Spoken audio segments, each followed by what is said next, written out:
చాలా ధైర్యంగా, ఎంతో పట్టుదలతో, ఎంతో అభిమానంతో చేసే కార్యక్రమం. సుమారు 500-600 మందికి ఒక్కడి సుమారు 500 రూపాయలు ఖరీదు చేసేది ఇవ్వడం అంటే వాళ్ళ జేబు డబ్బులతో ఈ కాలంలో చాలా మంది ఆ విధంగా చేసేవాళ్ళండి. వారు కానీ వాళ్ళ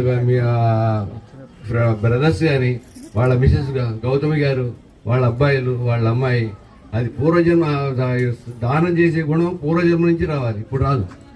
అది చాలా గొప్ప విషయం. ఆ విధంగా ఇంతమందికి ఇవ్వడం, ఆ విధంగా ఎన్నో సర్వీస్, ఎడ్యుకేషన్ మీద కానీ, హెల్త్ అన్నింటిలో కూడా వారు చేసుకుంటూ పోవడం, అది వాళ్ళ పూర్వజన్మ చేసిన అదృష్టంగా నేను భావిస్తున్నాను.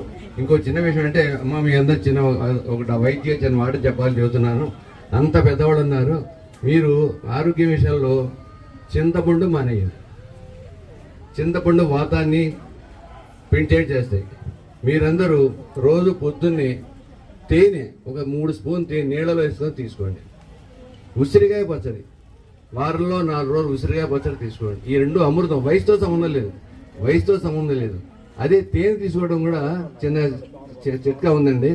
నీళ్ళల్లో తేనె వేసి నీళ్లు పోసారంటే అది పాయిజన్, విషం. నీళ్లు పోసి నీళ్ళల్లో తేనె వేయాలి, దాని గుణం అంత బాగుంటుంది అన్నమాట. కాబట్టి మీరు ఈ రెండు తీసుకుంటూ